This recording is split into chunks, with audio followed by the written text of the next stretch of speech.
We've mentioned the geometric increase in referrals, but I would like to draw attention to the rising number of natal females, which is a relatively new phenomenon.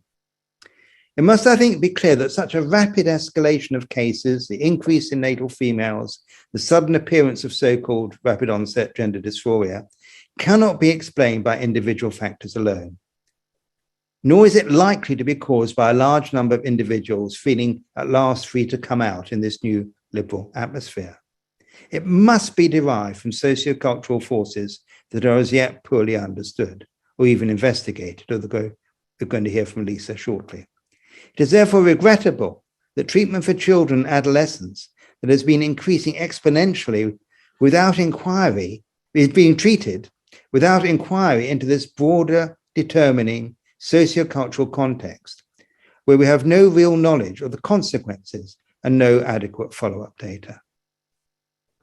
What I offer now is a preliminary sketch of some of the factors that may be relevant to these sudden changes. Now, I'm going to see if I can share my screen now and bring these factors up. I'll have a go.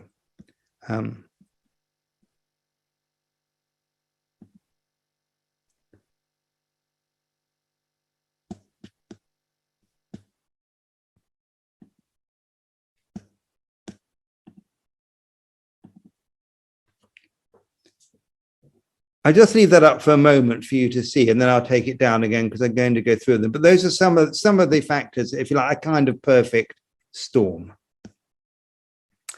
I'll take that down now because I can't have that up at the same time and also read my paper.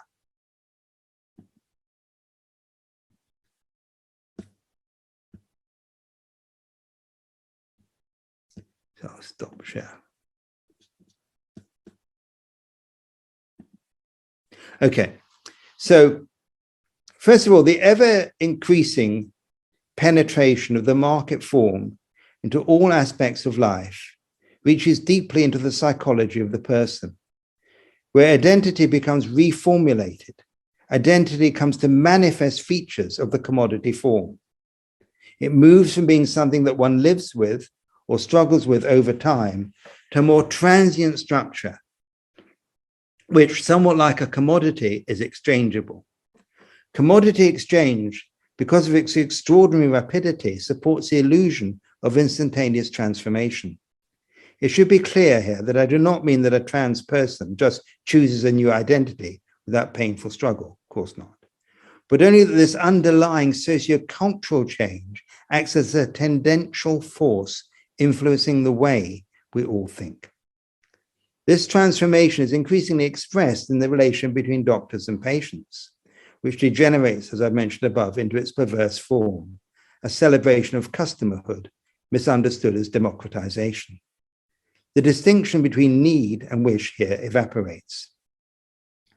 We've been used to a world where a patient requests such and such a treatment, but the professional does not agree, introducing a triangulation that may be welcomed or resisted.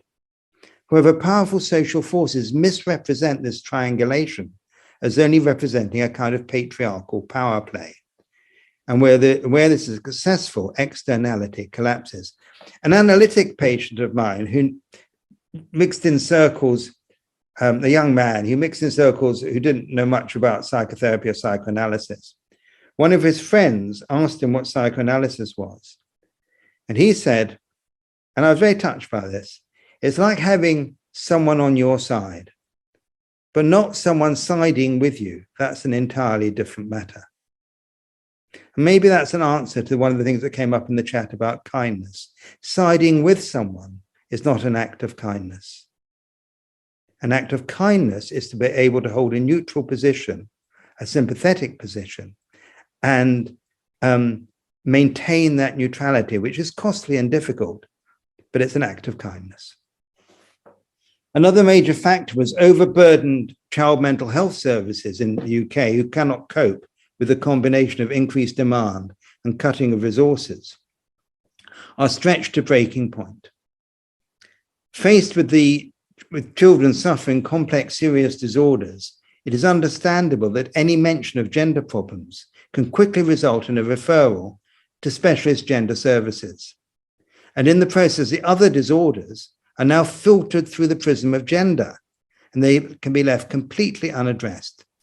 This can lead to a damaging foreclosure of the ordinary serious disturbance and turbulence and confusions of adolescence.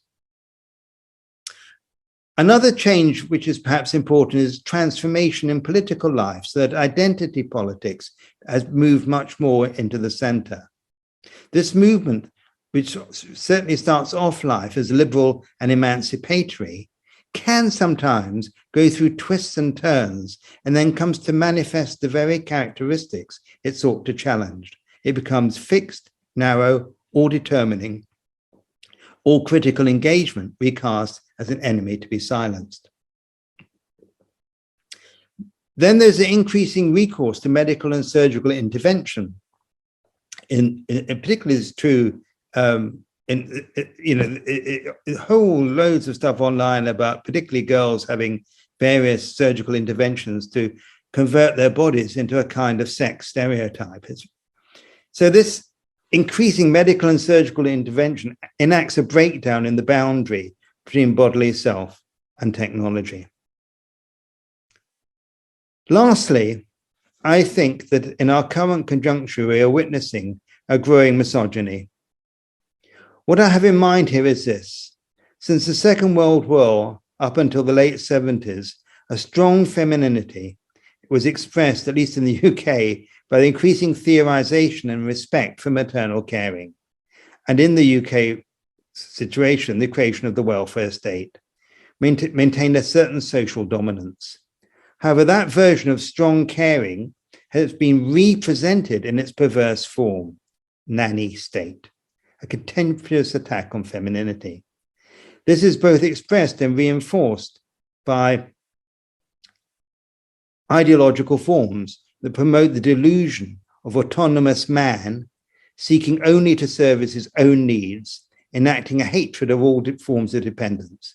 This growing misogyny may have very profound effects upon girls, and in conjunction with more individual factors, supports the internalization of this hatred of femininity, transformed into hatred of their female bodies.